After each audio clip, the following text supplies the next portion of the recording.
Kalau kita mencari Tuhan setiap hari, mengisi hati dan pikiran kita dengan kebenaran firman Tuhan, maka kita akan lebih mudah mengenal kehendak Tuhan. Kita akan lebih bisa mengalami hatinya, mengalami kehendaknya, mengalami didikannya, dan mengalami anugerah kasihnya. Apalagi kalau kita memperkatakan dan melakukan firman Tuhan setiap hari, maka roh kita penuh dengan pengertian akan firman Tuhan, dan jiwa kita akan sehat, karena mental, pikiran, perasaan, dan kehendak kita penuh dengan kebijakan Tuhan. Mari kita merenungkan dan melakukan firman Tuhan setiap hari, supaya hidup kita sejalan dengan kehendak Tuhan, dan hidup kita memuliakan nama Tuhan.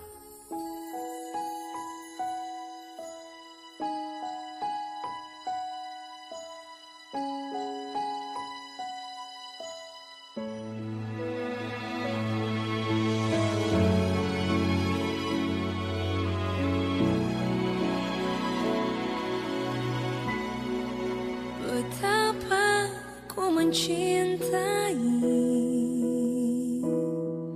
segala yang telah terjadi. Tak pernah sendiri jalani hidup ini, selalu menyertai.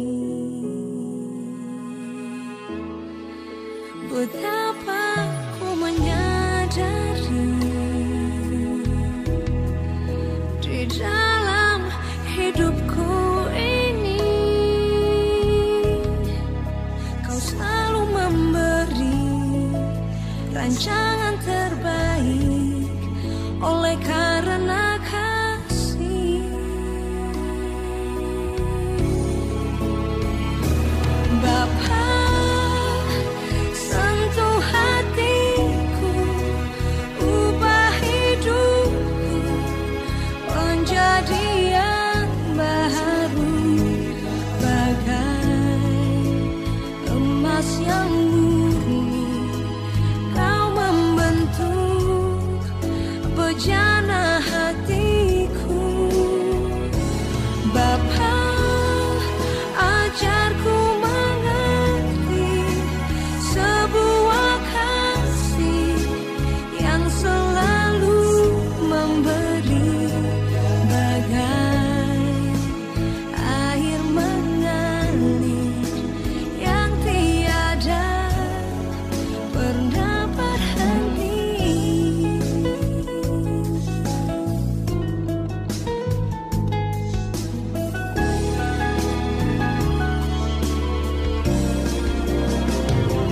Bapa, sentuh hatiku, ubah hidupku menjadi yang baru, bagai emas yang murni. Kau membentuk bejana hatiku. Bapa, ajarku mengerti sebuah kasih yang selalu memberi, bagai air mengalir yang tiada pernah berhenti. Kasih-Mu ya Tuhan tak pernah berhenti.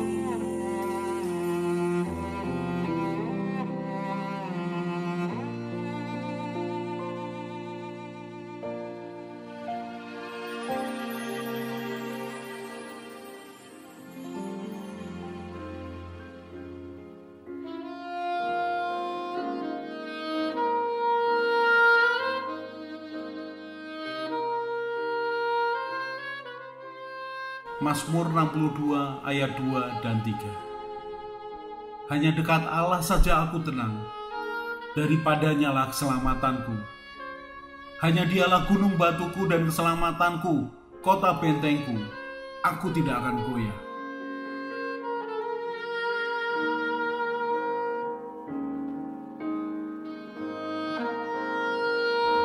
sifat dari kita sebagai manusia, seringkali kita lupa ketika kita sudah menikmati bahkan asik dengan berkat demi berkat yang kita terima, kita lupa bahwa sumber segala sesuatu adalah dari Tuhan.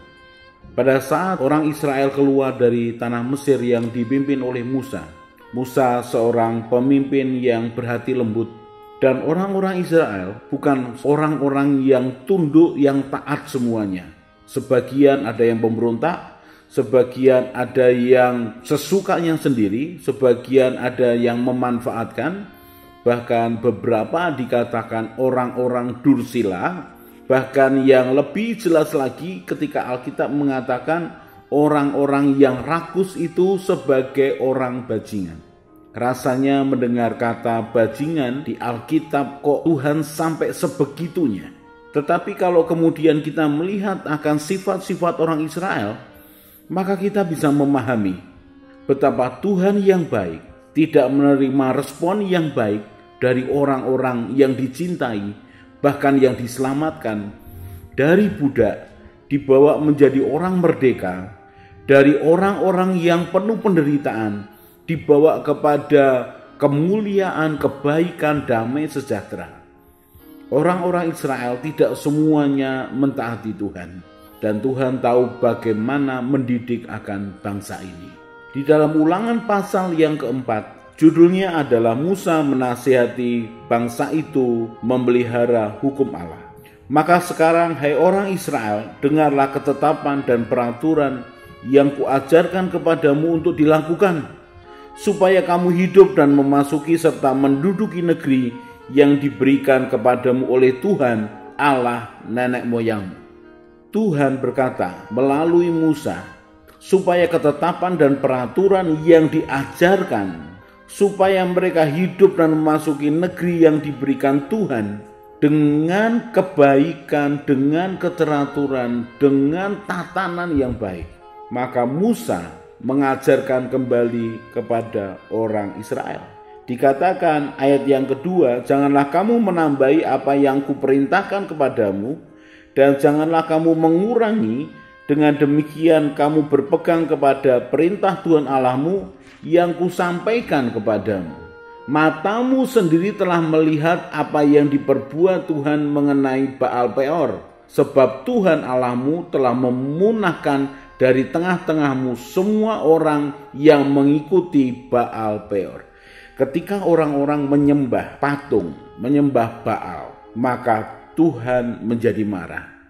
Tuhan memunahkan orang-orang yang menyembah Baal Peor, orang-orang yang tidak tahu diri, orang-orang yang sudah diselamatkan oleh Tuhan, tetapi kemudian menyembah Allah yang lain.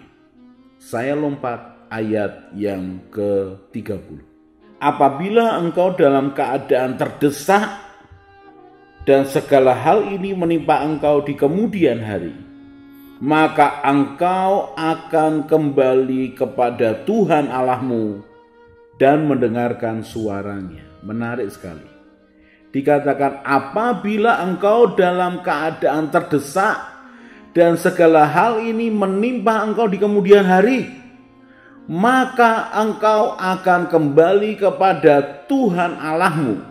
Jadi orang-orang Israel mesti mengalami keadaan yang mendesak, yang membuat mereka sedih, yang membuat mereka menderita. Seperti keadaan yang membuat mereka sadar. Mereka melihat keadaan sekitar mereka, mereka melihat akan apa yang dialami dan mereka merasakan sedih, kecewa, tertekan, mungkin sakit hati, bingung, takut.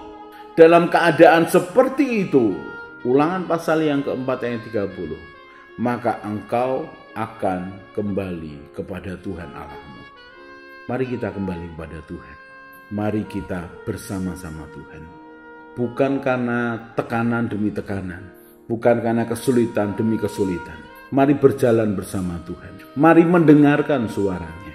Dikatakan, maka engkau akan kembali kepada Tuhan Allahmu dan mendengarkan suaranya. Saudaraku, seorang anak yang mudah diberitahu oleh orang tuanya akan lebih mudah mengerti akan hati orang tuanya tanpa perlu mengalami hal-hal yang menyesakkan. Tetapi seorang anak yang bandel, yang nakal, maka orang tuanya akan membentak dia, memukul dia, memaksa anaknya untuk memperhatikan apa yang dikatakan oleh ayahnya. Anak yang bandel harus mengalami sesuatu yang tidak menyenangkan. Tetapi karena kasih Tuhan kepadanya, maka diberikan satu keadaan yang tidak menyenangkan, khususnya kepada orang Israel ini, supaya orang Israel kembali kepada Tuhan. Ayat 31 dikatakan, sebab Tuhan Allahmu adalah Allah penyayang, Ia tidak akan meninggalkan atau memusnahkan engkau, dan Ia tidak akan melupakan perjanjian yang diikrarkannya dengan sumpah kepada nenek moyangmu. Tuhan terikat dengan perjanjiannya. Perhatikan, Tuhan terikat dengan perjanjian. Kita bersyukur kita menikmati perjanjian yang diterima oleh Abraham di dalam nama Tuhan Yesus. Kita ini Israel rohani yang menerima perjanjian yang ditebus oleh darah Yesus. Dan itulah yang membuat ada hubungan yang istimewa, hubungan yang khusus antara kita dengan Tuhan kita. Apabila engkau dalam keadaan terdesak dan segala hal ini menimpa engkau, maka engkau akan kembali kepada Tuhan Allahmu dan mendengarkan suaranya. Saudara, kalau kita pernah mengalami sesuatu yang tidak menyenangkan, mari pertama kali kembali ke Tuhan. Bagaimana kembali kepada Tuhan? Hal yang pertama yang bisa dilakukan adalah berhenti berdosa. Berhenti berdosa. Kemudian serukan namanya. Serukan nama Tuhan. Serukan dalam hatimu. Tuhan Yesus, ampuni aku. Tuhan Yesus, tolonglah. Tuhan Yesus, jamalah aku. Mari kembali kepada Tuhan. Ketika kita ini merasakan tekanan, ketakutan, kekecewaan, sesuatu yang sangat dalam melukai akan jiwa kita, balik ke Tuhan dan dengarkan suaranya. Bagaimana mendengarkan suara Tuhan? Dia bisa bicara melalui suara hati kita. Dia bisa bicara ke dalam pikiran kita. Dia bisa bicara melalui siapapun di sekitar kita. Suaranya lembut dan kasih kebaikannya itu dimunculkan limpah dalam hidup kita semua. Seperti orang Israel yang mengalami keadaan terdesak dan kemudian ditolong oleh Tuhan.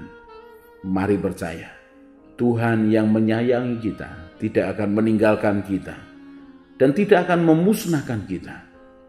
Dia tidak melupakan perjanjian yang diikrarkannya kepada nenek moyang kita.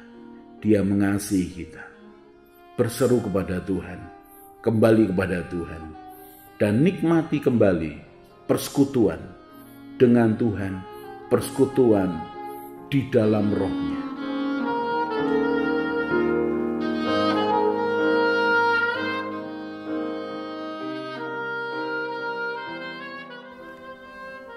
Sementara kita merenungkan firman Tuhan, kemudian hati dan pikiran kita penuh dengan beban masalah dan keinginan, maka masalah dan keinginan itu akan lebih kuat berbicara kepada kita, bukan kebenaran Tuhan yang berbicara kepada kita.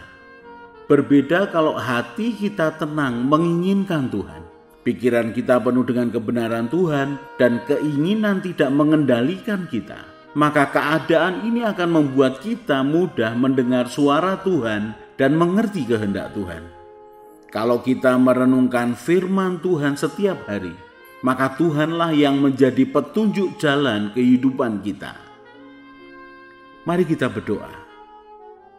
Tuhan Yesus, terima kasih untuk kebenaran firman-Mu. Tuhan Yesus, Engkaulah gembalaku yang baik. Buatlah hatiku selalu melekat kepadamu. Firman-Mu itu pelita bagi kakiku dan terang bagi jalanku.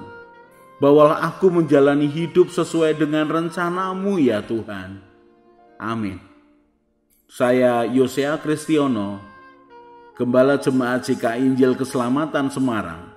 Tetap percaya, tetap semangat. God bless.